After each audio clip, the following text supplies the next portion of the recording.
and welcome. David Levin here, Raising Your Game today. This is Tuesday, so we're talking about the mental game of sports and competition. Fridays are for the rest of our lives. This week, I want to talk about how to help teenage athletes, so high school club players, how to help them continue on and play in college. Now, this is clearly not for everyone, right? The number of high school kids who do go on to play in college is pretty small, something like 6% total, only 2% at a Division I school. But the number who want to is, of course, much higher than that. And if you have a child who wants that or know someone who does, you want to give them every possible chance of achieving that goal. So how can you do that? What can you do to help them stand out and get recruited at the college level? So first, obviously, they have to be a strong player. If you figure 6% of high school players go on to college, you probably need to be in the top, let's say 10% of performers in your sport and position. That's going to vary, but it's a good general target. So that's something you can work on and measure and track. How are their specific skills, strength, speed, agility?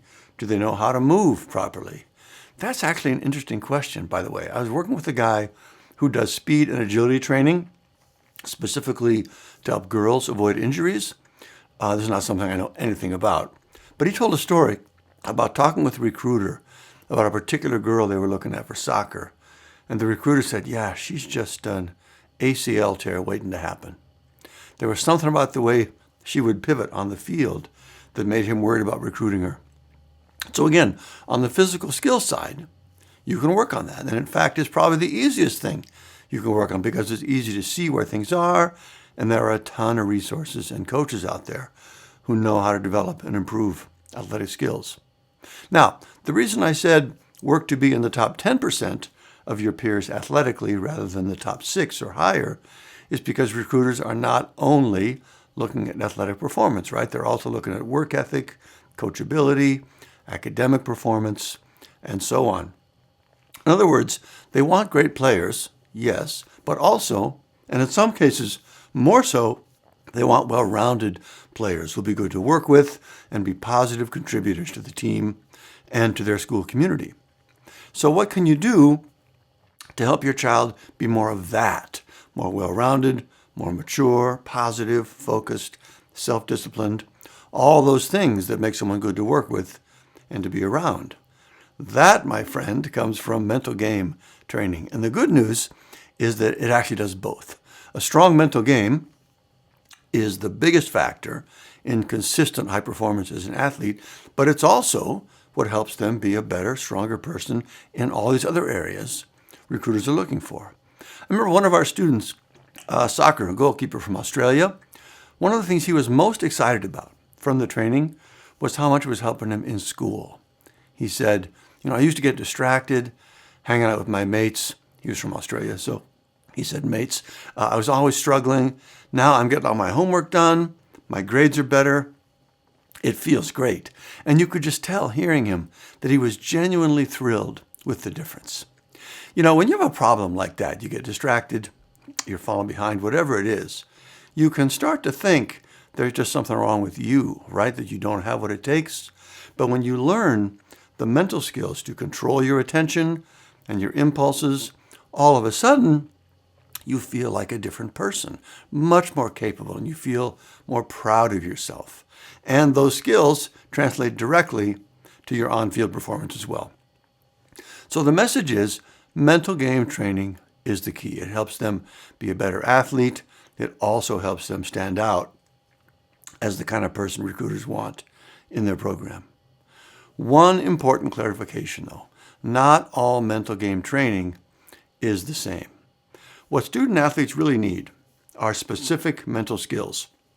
If you've heard me elsewhere, you know what they are. Cognitive control, which is learning to control your attention, like our Australian goalie, emotional self-regulation, and impulse control. Those are the core mental game skills. And the truth is, most mental game training doesn't teach those skills. It's hard to believe, but you see it all the time. Just recently, maybe you heard about this, but the sports press was all over the story that A.J. Brown from the Philadelphia Eagles was reading a book on the sidelines.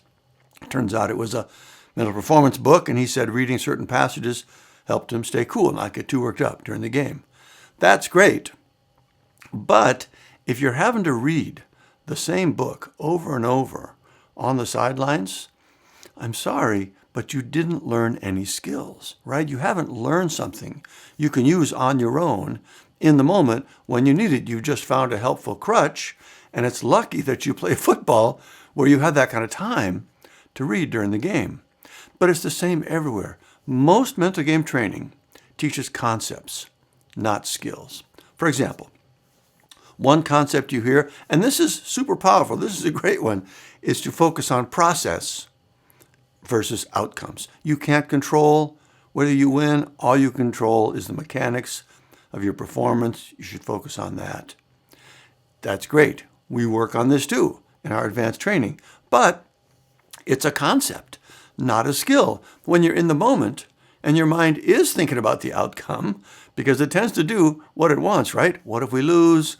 What if I mess up? What do people think? And all of that stuff. How do you stop that? Right then, in the moment. That is a mental game skill. And until you learn it, you can't put the concept into action. Skills are the foundation. Concepts build on skills. The point is, job one, to give your student the best chance of getting recruited, is to have them do mental game training in addition to their physical training. But make sure whatever training they do teaches actual skills versus just concepts. Our training does teach those skills, by the way. No surprise there, I suppose. As far as I know, it's the only one that does. But it's also a relatively quick and standalone process. So even if they're working with someone else on their mental game in general, like I've seen some recruiting consulting companies have their own mental game training sort of a department as part of their programs, they can still easily take ours as a supplement. It wouldn't conflict in any ways. It would actually accelerate everything else they're doing. You can learn more about our programs at raiseyourinnergame.com. But that is how to give junior athletes the best chance of getting recruited. Help them develop the mental game skills they need to stand out, both on the field and off. I hope that was helpful. I know this can be a real worry. The odds of playing in college are not great, but there are definitely things you can do to help, and this is arguably the best one of all. All right, let me know if you have any questions. Again, raiseyourinnergame.com to learn about our mental game programs. Otherwise, keep up the good work. I'll see you next time.